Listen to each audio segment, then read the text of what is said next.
खुलुमबाय स्टुडिअ आं रबिन बसुमतारी बे समाव आसामनि तिनसुकिया जिल्लायाव आदिबासी सुबुंफोरनि माखासे मोननांगौ दाबिखौ लाना खुद्रिसारनाय आरो गिदिर हानजा सुरनायनि सायाव मोनसे बिग ब्रेकिं आपडेट होनो आवगायदों। नंगौ साहा ट्राइबेल फरायसा आफाद आरो गुबुन हानजाफोरजों खुंजानाय मोनसे गिदिर हेंथा हानजा सुरनाया बे समाव तिनसुकिया जिल्लायाव गोमखांदों।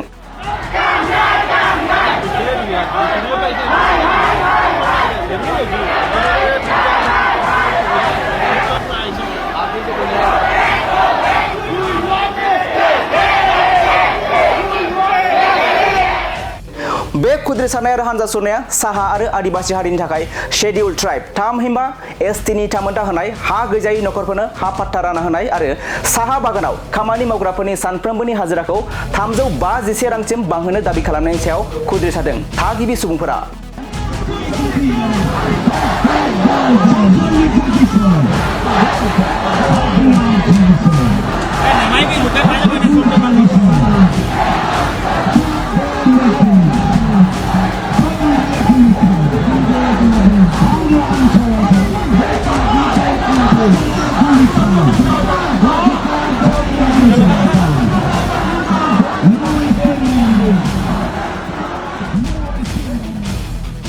मख'नो गोनांदि बिसोरनि गुबै दाबिफोरानो जादों एसटि थामहिनबा शेड्यूल ट्राइब थामोनथा साहा आरो आदिबासी हारिफोरनो मावख'आरि गनायथि आरो सोलोंथाइ होनाय साख्रि आरो समाज अनसायनि थाखाय एसटिनि थामोनथा होनाय हा पट्टा रानना होनाय हा गैजायै नखरफोरनो हा बिगोमाखौ रैखाथि होनो थाखाय हा पट्टा होनाय हाजिरा बांहोनाय साहा बागाननि खामानि मावग्राफोरनि सानफ्रोमबोनि हाजिराखौ 351 रांसिम बांहोनाय।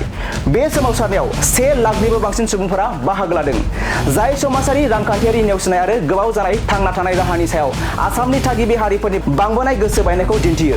आसाम साहा ट्राइबेल फरायसा आफादनि दैदेनगिरिफ्रा बिजेपि दोलोआ दाबिफोरखौ नेवसियोब्ला 2022 मायथाइयाव जानो गोनां राजखान्थियारि फिनजाथायनि सोमोन्दै सांग्रांथि होदों होनना मिथिनो मोननाय जादों।